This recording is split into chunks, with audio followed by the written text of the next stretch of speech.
Welcome to another edition of Tampa Bay Insiders, where you get to meet some of the movers and shakers in our area. I'm Louise Thompson. I'm the Executive Director of Tampa Bay Community Network. And with me today is Patrick Manteiga. Welcome, Patrick. Patrick is the publisher and owner of La Gazeta newspaper, or the only trilingual newspaper in the world? America. In America.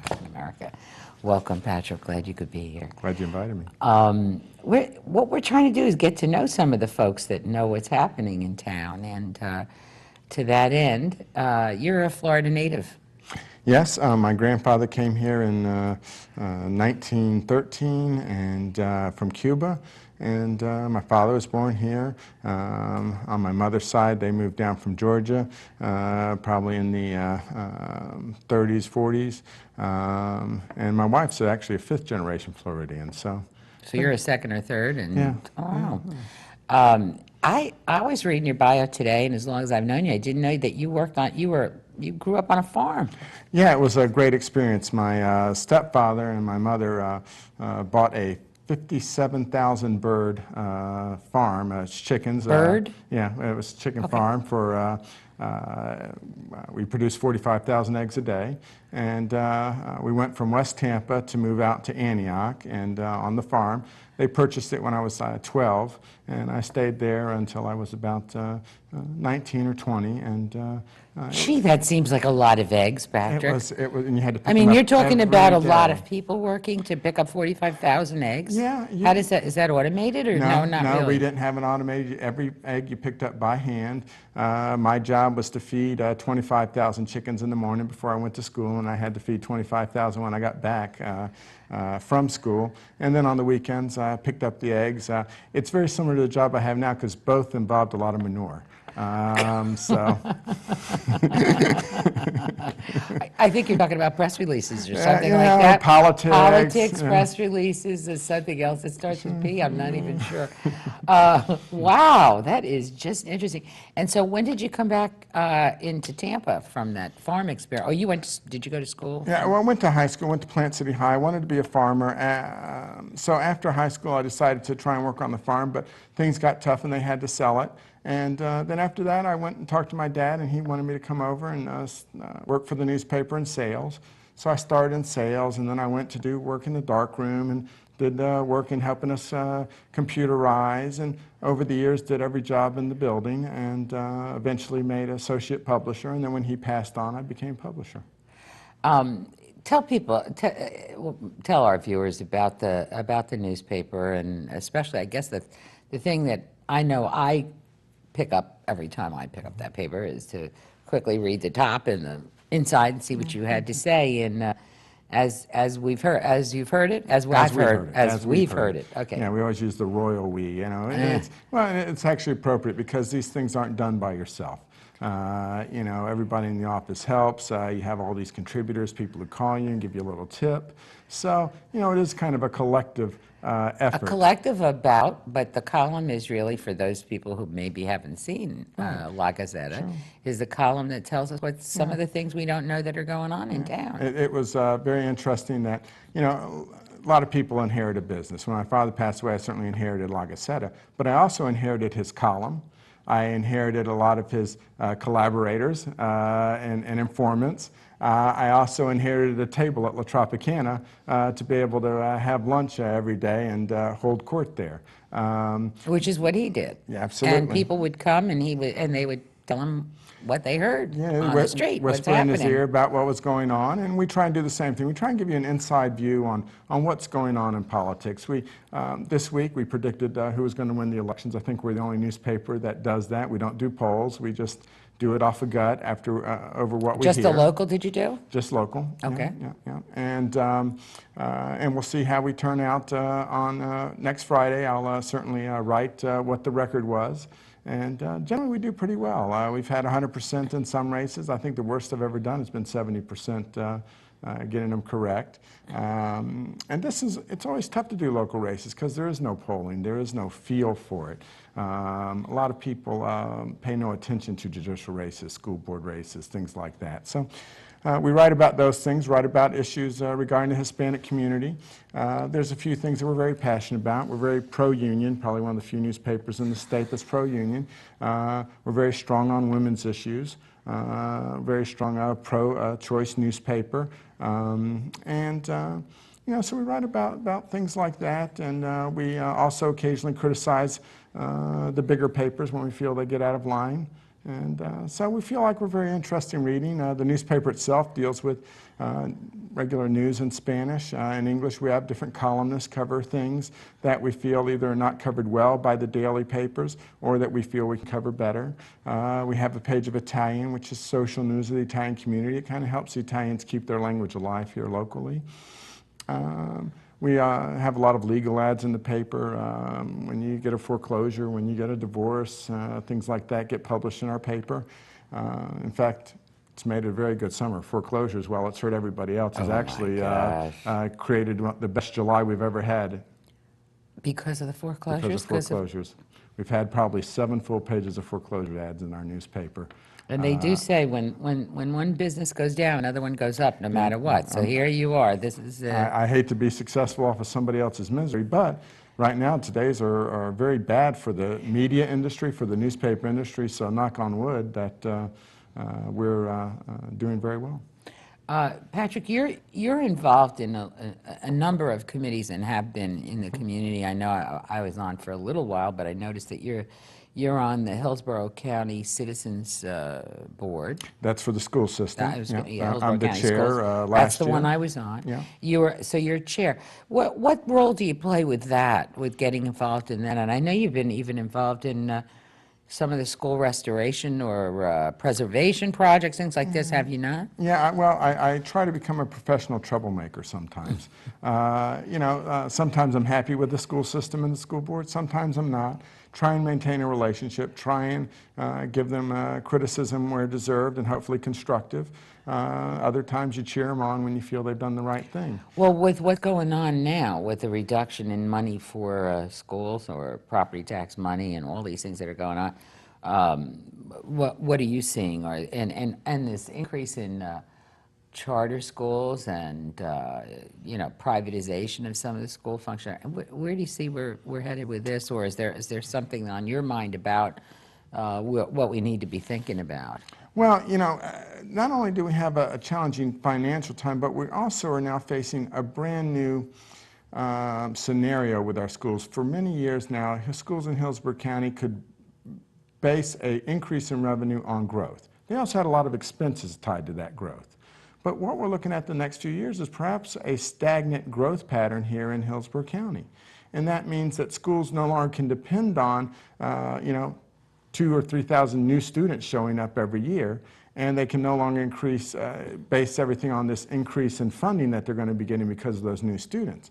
Now, of course, they won't have to do all the new construction and all of that, but they still are going to have to deal with the issue of having to deal with classroom size amendment, where they're going to have to make sure they have more teachers and more space to be able to reduce the amount of pupils in each class. So it's really, they face a challenge of having to come up with a new way of doing business. Pinellas for the last few years has had to deal with being kind of stagnant on growth. But in Hillsborough County, even businesses could depend on the fact of, if I'm not a good businessman, if I serve bad food, there's enough new people moving into the community every day to come in and eat my bad food and pay me before they figure they aren't going to come again. Well, nowadays you're going to have to be better at customer service. You're going to have to be better with the budget, and I think that the school system is going to have to deal with this, and it's going to be very challenging to be able to continue doing the things we've been doing to make the system better. I look forward to trying to help them figure out how to do that. What's the role of the group that you're with? Is that an advisory body to the school board, community-based, people just with their own instincts or their own experiences try to bring? It's a board of about 25 to 30 people, appointed mostly by school board members. We try and deal with things that we feel are the school board might be taking up in the near future, to give them an opinion that hopefully they'll feel is a opinion of the community.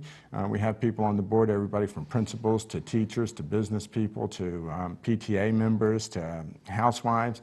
It's a huge group of people and a lot of diverse opinions. And you know, when an issue like the calendar is coming up, we try and get a month ahead of it and tell them what we think. And hopefully they'll be able to use that as an informed opinion instead of just waiting for a bunch of emails to come in, not knowing exactly where they came from. At least a smaller group of, you know, where they can get some feedback.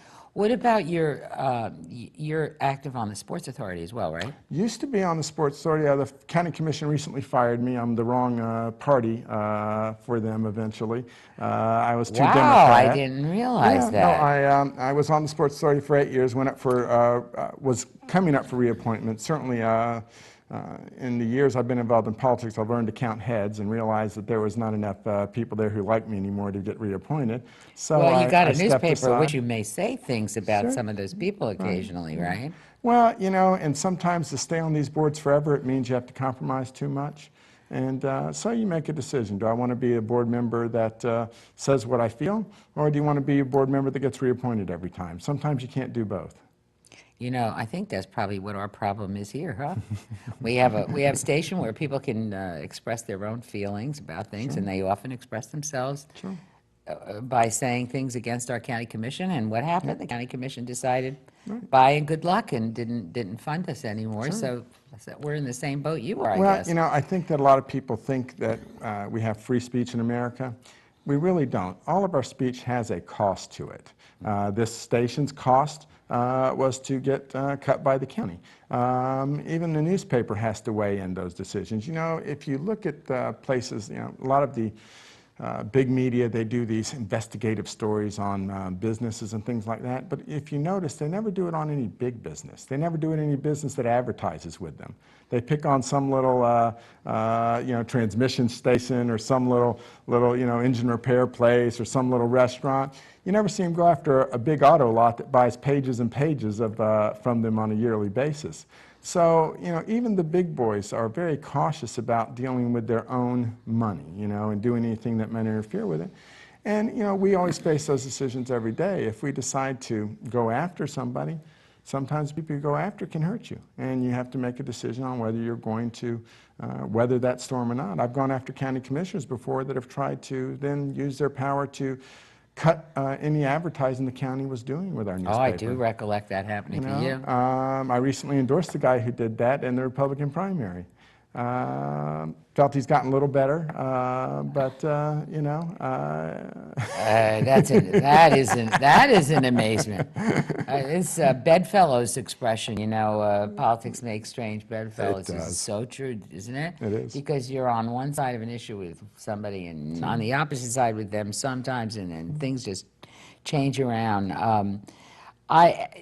I know there's a lot of talk now about, and our mayor's been talking about, you know, it's time we did something with rail or train or whatever. What do you what are your thoughts on that? And also, what are your thoughts about other things that are should be on our minds here? I know you just mentioned the schools and so forth, and we just talked earlier about growth, and I don't, you know. What are you thinking about transportation, especially in view of the fact that we have this energy crisis going on? When all of the interviews I did for county commissioners for my newspaper's endorsement, one of the questions I asked was, you know, if transportation money was one big pie, how would you divide it between roads, rail, and buses? Currently, the county budget is divided probably 99% for roads, and then a little sliver for buses and none for rail. Because is that right? Yeah, the county commission spends very little on buses. I mean, Heartline has its own separate budget, but the amount of money that goes out of the county commission to Heartline is very, very slim.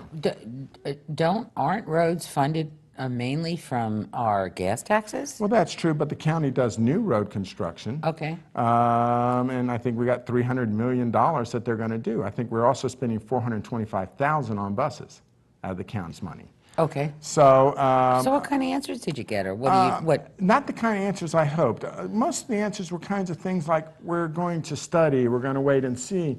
And what I found interesting was, I used to have conversations with county commissioners 20 years ago about the preparation for rail. 20 years ago, we could have bought linear parks throughout our community. This would have been, we could have had these bike trails that went on for miles and miles. You run them through Brandon, you run them through out to Plant City. And these later on could have been the roadways for our rail system. We could have bought price cheap, we could have bought land cheap, we could have also then told developers as they're going in, one day there's going to be a railroad bed here, this is how you need to orient your community. Instead, we ignored any preparation for that. So today, now that gas prices are up, we now are figuring out what are we going to do. And every choice we have is expensive.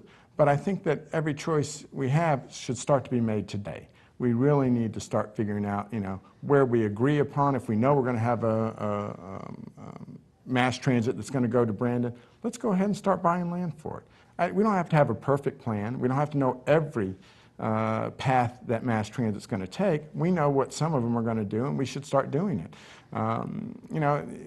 Instead of us fighting the bullet train, if we would have started building it right after the first passage of it in the Constitution, the people would have looked like geniuses now, because gas would have gone to $4 a gallon. I could have gotten on a train to go from here to Orlando and read the paper and have a fast trip, and it would have been a lot cheaper. Makes you wonder how it is that we were so ahead of the game 30 years ago at that airport.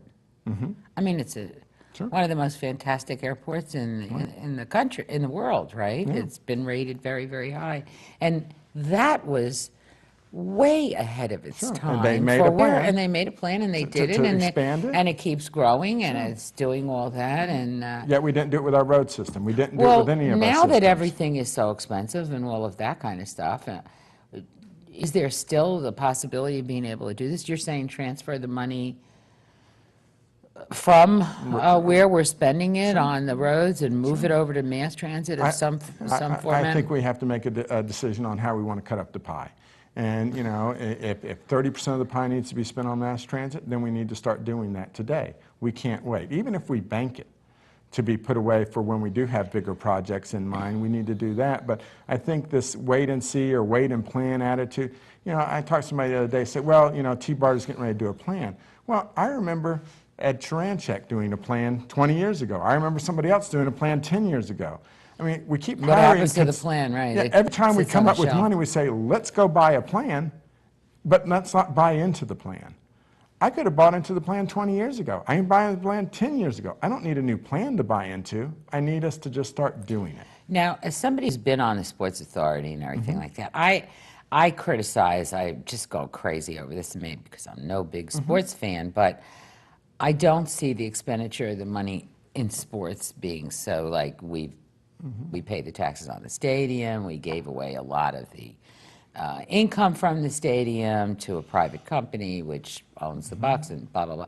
How do you see that? What about all that dough? Couldn't we have used some of that for other purposes, or do you really think, I don't really see the economic impact of some of these things, even with the Super Bowl coming again. I once did some research and noticed that when we have the Super Bowl, our sales tax revenue goes down every single time we've had it, because I think the people who live here stay home. They don't want to get in that traffic. But anyway, what do you think about it? Well, I think that, sports is not about, they want to try and justify it with economic development issues and things like this. Sports is about feeling good. Sports is about being able to root for Tampa Bay in some fashion. Okay. And you do it around a football team, or you do it around a baseball team, or you do it around, whatever you want to, soccer team, hockey, you name it. And I think if we put it in that manner, then it's how much are we willing to spend for that good feeling. I don't know why we have to lie to ourselves and say, oh, well, this is for economic development. I have never heard of one CEO saying, listen, I saw your town on the Super Bowl. I'm moving there tomorrow. And that's, no, what they do is they check on the workforce, they check on your education system, they check on your tax base, they see if you've got the money to help them move in. So I don't think it does everything we are told it does, but I do think it does have an advantage, a value. It's just like high school football and stuff like this. That's true. You It know, makes you feel it makes the spirit. kids It's a spirit. that's right. It's hard to get around the chess team and raw and root about that. But you can do it around the football team. You know, I think that Tampa Bay should develop a women's beach volleyball team. God, I watched that on the Olympics the other. They are unbelievable, are they not? Absolutely. You first think that that's a sport you might want to just dismiss. Oh, volleyball, we all play that, blah, blah, blah. And then you watch them and you go, oh my God, that is really something. Sure. They're really athletic and they're really very coordinated with each other and all that. It took a lot more energy than I could ever think about it taking. So you're right, you've got a point there. And this area should offer a little bit of diversity to everybody. It's just like a lot of people would say, why spend the money on the Performing Arts Center? I don't go watch opera, I don't go shows. But these people then go to the football game. So, you know, I don't mind the diversity. You know, I think we certainly need to justify how much we're going to spend on that diversity. Yeah, you know, there's a lot of effort now, too. I see that we're putting, I know Mayor Pam certainly has put attention on the fact that instead of developing out as much as we've been doing for years, we need to be replacing the infrastructure in our, and you must think about this because you're Ybor City and your offices are still there, right? Yeah, on the outskirts of Ybor City, an old part of town that would be called Gary historically. It used to be a city back at the turn of the century. Okay. But what do you think about all of that? Spending the money not only just, you know, on transportation and other things that give us spirit and these kind of things, but also that our inner cities need to be, you know, fixed up again, don't you think? You're right. The problem I see with a lot of the money we've spent recently on improving our inner city is that it hasn't improved the life of the people in the inner city. What it's done is it's made those areas go up in price. Those people have been moved out, and new people have been moved in. You're talking about when you're doing things like they did on 22nd Street with the projects. Well, you know, look at Ybor Which City. they look wonderful now, by the way. But they should have fixed the rest of 22nd Street, too. They should have pulled out those strip stores and made that look prettier, too. Well, you look at Tampa Heights, it's going to be rejuvenated, but when it is, it's going to be all new people. These aren't people who have been living for 20 years in Tampa Heights and are going to have their lifestyle lifted up. These are going to be people who moved from South Tampa who now want a different type of lifestyle. So I see what some of our problem with our investment in inner city infrastructure has not been to improve the life of the people there.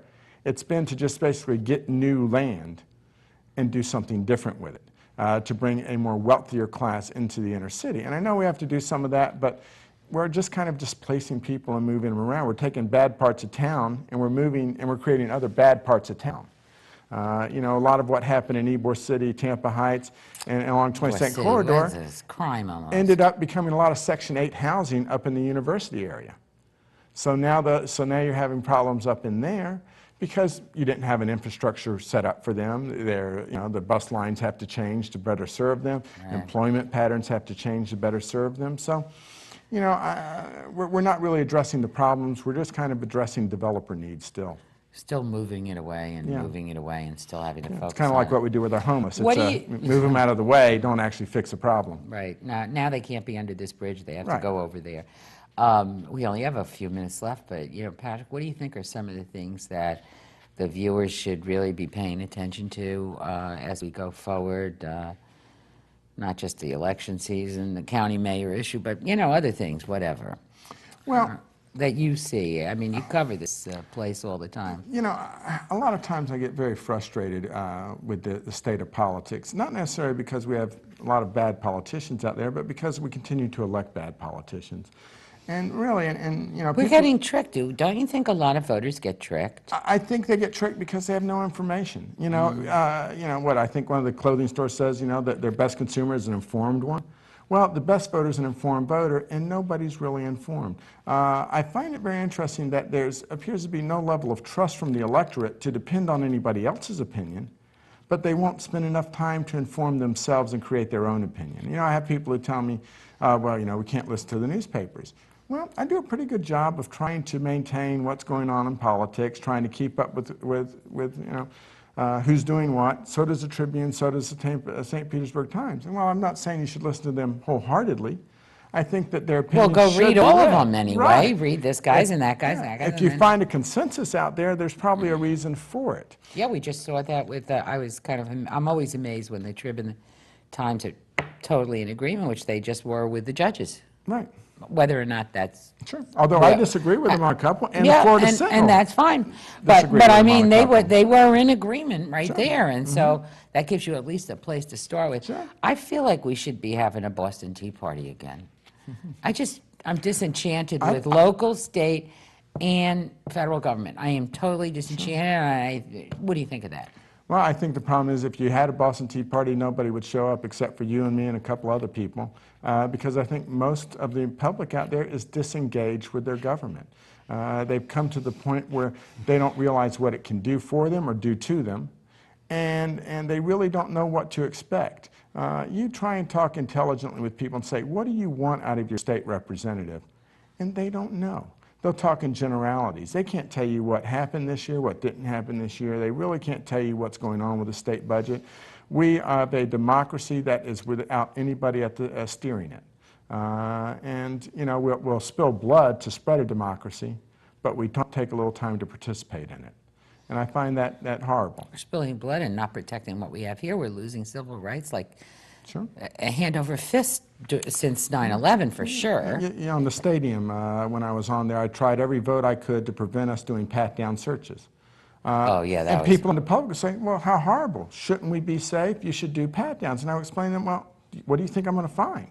I'm only going to search you from the waist up, so all you have to do is learn to carry your bombs around your legs and you're fine. But what do you think, you know, we're going to find? How do you think we're actually going to be protected? But they were willing to give up that. And this was everybody I talked to. This wasn't a few. So, you know, sometimes the American public's too quick to not understand the precious freedoms it has. It's too quick not to understand the freedom of speech issues, the ability to walk down the street without a policeman saying, you know, get against the wall and let me search you, and those kinds of issues. And I think we need to do just a better job of civics. I think if we did a better job of teaching civics and understanding them, then I think we do a better job of electing people. So it's almost like it has to start in the schools. It has to start in the schools. It has to start with people. It's a democracy. start. We do have a democracy. We just have to learn how to run it right. I really appreciate your coming and giving us some of your views, Patrick, because you know, people need to hear them, and I'm delighted about what you're doing and the work that you've been doing in our community to help us get someplace better than we were the day before. And thank you all for tuning in, and we hope to have you back again soon, Patrick. Thank you so much. We'll see you next time.